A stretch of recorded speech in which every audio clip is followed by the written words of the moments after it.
Hey lovely, it's Yasmin from Tiny Time Big Results. And recently I was reading this article about an author who was featured on the Oprah's book club. But the problem was, he wasn't ready for it. And as you can imagine, if you're on Oprah, the world is at your feet. I'm a big Oprah fan, and it's a huge coup for you. It's like the most amazing marketing that you could ever have, to be promoted by Oprah. And so many people have this dream of being discovered, whether it's an Oprah or an Ellen, somebody that's really big in your industry. But this guy was not ready, and by that there wasn't enough printed copies of his book, and they ran out, and what could have been a great opportunity was a completely lost opportunity. And it got me thinking about our businesses and your business specifically, thinking, would you be Oprah ready? I'm not saying that you're going to get on Oprah. I wish I could have that power. But would you be ready if suddenly a well-known person in your industry said, oh my God, you need to check out this person. You need to check out this blog or this amazing book or this amazing podcast, or this free gift that this person has is just mind-blowing. And if that happened to you, would you be ready for it? I like to think of it as being Oprah ready, because it's kind of the pinnacle, but just substitute it with someone who's in your industry. If you're in the food industry and Jamie Oliver suddenly talked about how wonderful you were, would you be Jamie ready? And what I mean by that, not that you have to have a book or that you have to have this amazing podcast or that you have to have millions of followers, because that for so many people is just not our reality. So what do I mean by being Oprah ready, and how does it relate to your business? Very simply, if somebody lands on your website, because guaranteed that's the first thing that they will do, is they'll check you out and they'll say, oh, who's this person? Let me Google them. So first of all, does Google have lots of great content for you? They'll go to your website, they'll check you out. Are they going to find a website that's out of date with a message that is generic, vague, bland, not really hitting the mark? Or, as I hear so many people saying to me, oh, I'm updating the website, it's not where I want it to be right now. Would they find blog entries that are 6 months old?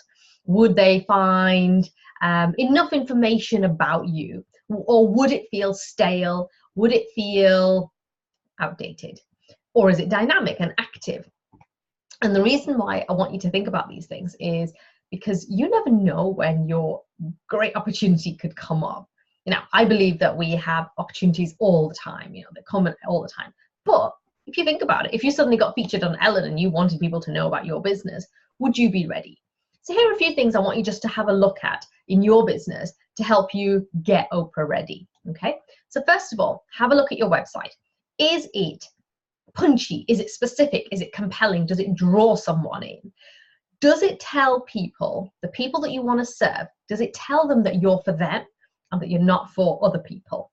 Okay. Remember, your marketing message should always magnetize or repel. You don't want to attract everybody.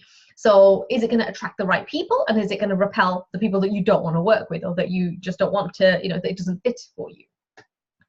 That's a good thing. If it magnetizes or it repels, that's a good thing. Okay. So that's your website. Do you have a lead magnet to capture the interest? So I don't know whether you're familiar with this story, but Mastin Kipp from The Daily Love, I think that's what it's called. This was a few years ago. And he was putting up content, and he was showing up. But guess who showed up and tweeted about him? And that led him to have this huge surge in popularity. I think 250,000 hits on his website after this tweet by a Kim Kardashian. Now, you may not particularly appreciate Kim Kardashian, but she did wonders for his business, because she said, oh my God, this is an amazing website. Suddenly everyone was like, oh, let's go and check it out. So if Kim Kardashian, I'm not a fan, but if Kim Kardashian did tweet about you and they went onto your website, would you hold their interest enough with the marketing message that's on your website? And then how are you capturing their interest? Do you have a really attractive lead magnet? that somebody gives you their email address for, and in return you give them this lead magnet, whether it could be a PDF, it could be a meditation, or it could be a video training, whatever it might be. So now they join your list.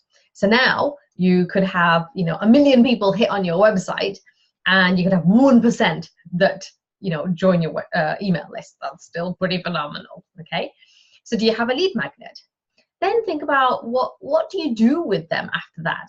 I can't tell you how many times I have opted in for a lead magnet and then nothing, absolutely nothing, until someone wants to sell me something. And at that stage, I really don't have much interest in it because there's been no nurturing at all. So what's your nurture sequence? Now, if you've got on my free video series, this is something I talk about in the series about how to attract and convert clients in less than 20 hours a week. And there's a short-term nurture and there is a long-term nurture. So someone lands on your website. Do they get the lead magnet?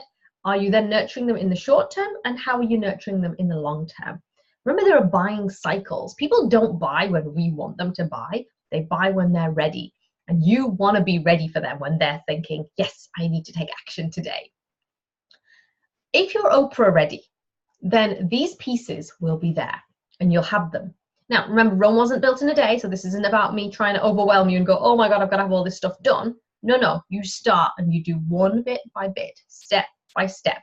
Or as one of my friends recently said to me, toe by toe, and I love that. Not even step by step, that's too big, toe by toe. So if you just work on your marketing message, then you think about what that lead magnet looks like. Then you work on the nurturing. See, you do this one step at a time, one toe at a time, and there's no overwhelm. But it doesn't mean that, you know, you just have to try and get it all done. You don't. Okay. So marketing message, lead magnet, nurturing, and then how are you converting people from being a prospect into a paying client to buy something from you? These are all the things I want you to be thinking about, because you can have hundreds and thousands, millions of followers. You could have a very poor business. I have seen this for myself. You know, I've seen lots and lots of people who are really, really strong and powerful in the way that they can influence, but you've got to know how to turn that influence into a profitable business. It's crucial, because if you're in business, if it's a hobby, great, happy days. But if you're in business and you want to make money, then you need to know how to turn that interest, all those people who are suddenly interested in you, now Oprah's raving about you and they want to know more, you've got to know how to turn that interest into a profitable business. And that's something that I can help you with. So if you want to know more, then definitely get in touch. You can book your free 15-minute Tiny Time Triage call. If you haven't got your hands on my free 5-minute video series where I go into more detail about what this looks like, then I'm going to post the link below as well, so you can get your hands on that free video series. But listen, being Oprah ready, it's not about, well, it's a little bit about, you know, kind of having the pieces in place. It's more about getting this into gear, into thinking about how could you be ready for that big opportunity and making sure that you're getting your ducks lined up. Step by step, toe by toe. No overwhelm is allowed in the world of tiny time. We have tiny time, so we got to make the most of the time that we do have. And so we just take it one step at a time. If you'd like to know more on how to, you know, really make this work powerfully in your business, then definitely get in touch and book your Tiny Time Triage call and let's have a conversation.